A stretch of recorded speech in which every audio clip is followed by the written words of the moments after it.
यह कहने में कोई संकोच नहीं कि जिस सामाजिक समता का स्वप्न बाबा साहब ने देखा था वह संघ की शाखा से लेकर समाज में साकार होता हुआ दिखाई देता है। इसकी प्रत्यक्ष अनुभूति स्वयं बाबा साहब से लेकर महात्मा गांधी तक कर चुके हैं। बाबा साहब डॉक्टर भीमराव अंबेडकर 1935 में पुणे में आयोजित महाराष्ट्र के पहले संघ शिक्षा वर्ग में आए थे। इस अवसर पर संघ के संस्थापक सरसंघचालक डॉक्टर केशव बलिराम हेडगेवार से उनकी भेंट भी हुई और चर्चा भी। वे अपने व्यवसाय के कारण से दापोली गए थे, तब वहां की शाखा पर भी गए और स्वयंसेवकों से खुले मन से चर्चा भी की। इसका उल्लेख भारतीय मजदूर संघ सहित कई सामाजिक संगठनों के संस्थापक रहे दत्तोपंत ठेंगड़ी ने अपनी पुस्तक डॉक्टर अंबेडकर और सामाजिक क्रांति की यात्रा में किया है। इसके साथ ही बाबा साहब डॉक्टर अंबेडकर से जुड़े रहे पूर्व लोकसभा सांसद बाला साहेब सालुके ने भी इसका उल्लेख किया है।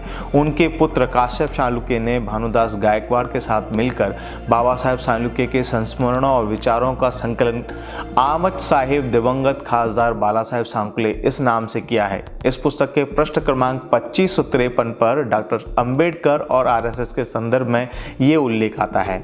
याद रहे कि बाला साहब सालुके और उनके पुत्र काश्यप का कोई भी संबंध संघ से नहीं है।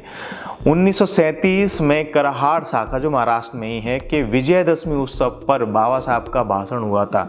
1939 में एक बार फिर बाबा साहब पुणे के संघ शिक्षा वर्ग के सायंकाल के कार्यक्रम में भी पहुंचे थे। 1940 में भी बाबा साहब डॉक्टर भीमराव अंबेडकर पुणे में संघ की शाखा में गए थे और यहाँ स्वयंसेवकों के सामने अपने विचार प्रकट किए। इस संबंध में विश्व संवाद केंद्र विदर्भ ने 9 जनवरी 1940 को प्रकाशित प्रसिद्ध मराठी दैनिक समाचार पत्र केसरी की प्रति साझा की है। याद रहे, केसरी उस समय का सबसे प्रतिष्ठित समाचार पत्र था जिसकी स्थापना बाल गंगाधर तिलक ने की थी। तो ये जो बाबा साहब अंबेडकर संघ की शाखा में गए थे, इसका समाचार विवरण केसरी में 9 जनवरी 1940 को प्रकाशित हुआ था। इतना नहीं, इसके बाद भी बाबा साहब और संघ का संपर्क बना रहा। संघ पर लगे पहले प्रतिबंध को हटाने में बाबा साहब का जो सहयोग और परामर्श मिला था, उसके प्रति धन्यवाद ज्ञापित करने के लिए तत्कालीन सरसंघचालक माधव सदाशिवराव गोलवर्ग, जिन्हें श्री गुरुजी के नाम से जानते हैं, वो सितंबर 1949 में बाबा साहब से दिल्ली में मिलने के लिए गए।